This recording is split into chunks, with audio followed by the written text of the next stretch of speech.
So, I am flying solo, and it's all a bit scary now.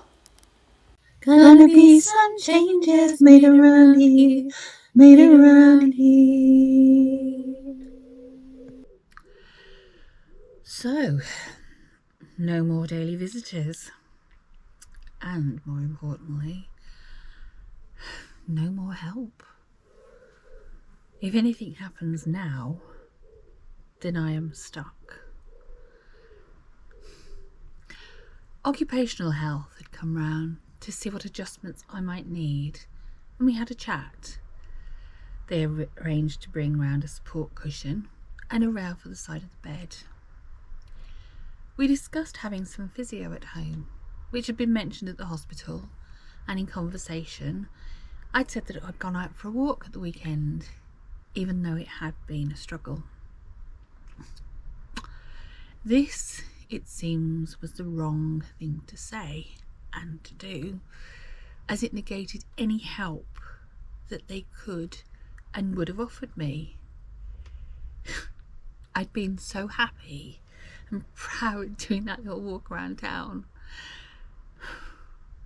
So, being proactive with my own health was wrong. Yes, in a word. So what was I going to do? Just sit around and wait?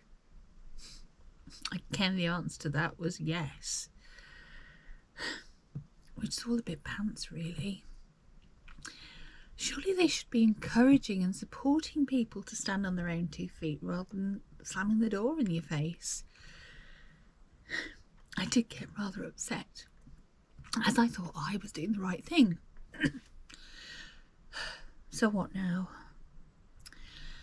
I read all of the information in the folder that the hospital had given me, and it told me what the next steps would be following a heart attack, and that would be something called cardiac rehabilitation, or cardiac rehab for short. I wasn't sure how long I was going to have to wait for this. No one had mentioned it at the hospital, so I called them. The message was not good. I was told that there wasn't any in Shropshire. So, let me get this straight. You discharge patients after a life-changing incident, and then you give them no support.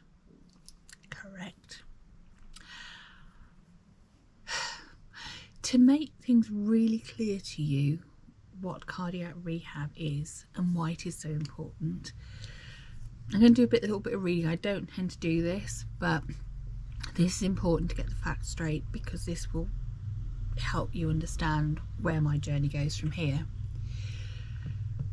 Cardiac rehabilitation, or cardiac rehab, is a program to help you recover and get back to living your life after a recent heart attack or heart failure. It's an important part of your recovery.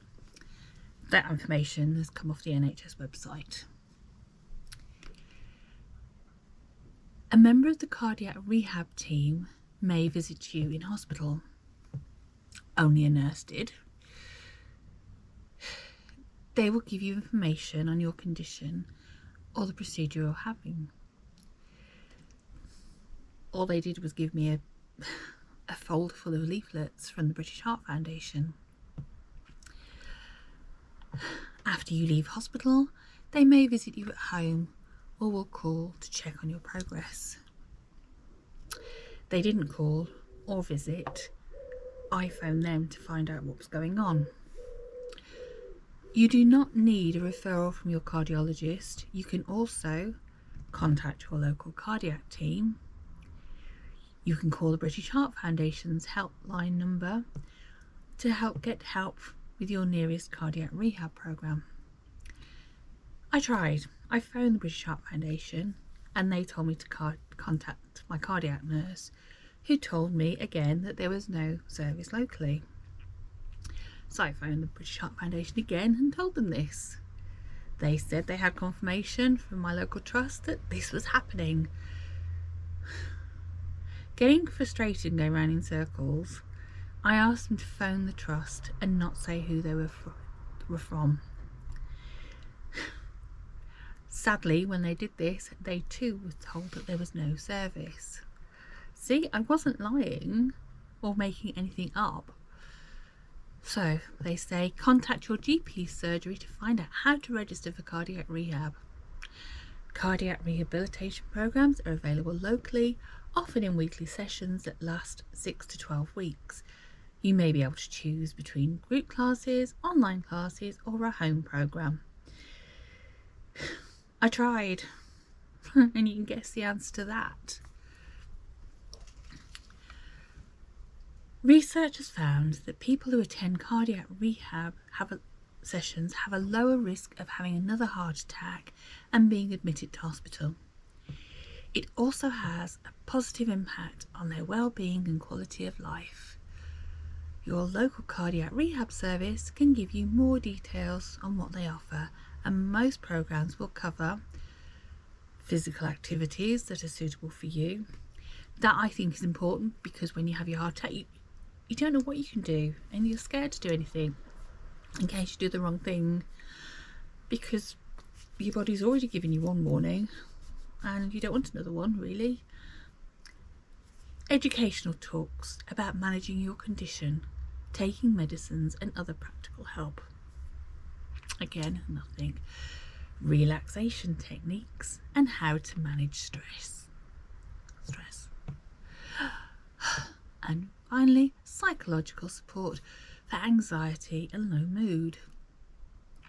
Your cardiac rehab team will tailor the program to suit your age, fitness levels, and any other medical issues.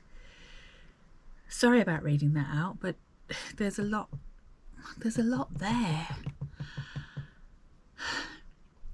It was suggested that I self-refer to my local talking therapies to cover the last things about anxiety and low moods.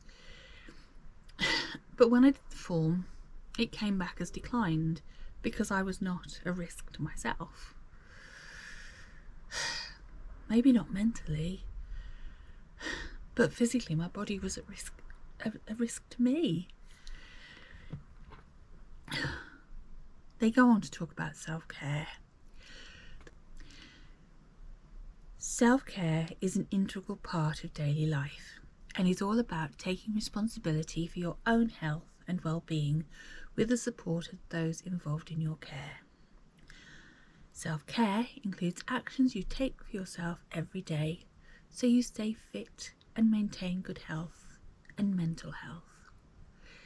It also helps you to prevent illness or accidents and more effectively for minor ailments and long-term conditions.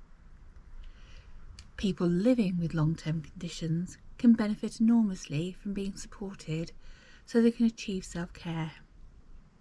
They can live longer, have less pain, anxiety, depression and fatigue, and have a better quality of life and be more active and independent. Again, all of that came from the NHS website. So, I really was on my own. Errors had gone. Everything had gone. There was going to be no physio, so no helping with my back pain, which hadn't helped being stuck in bed for a couple of weeks in a hospital. And I had no emotional support. I kept crying every time I so much as said the words heart attack out loud. There was no physio because I had actually tried to do self-care and help myself. I was told to help myself because there was no rehab.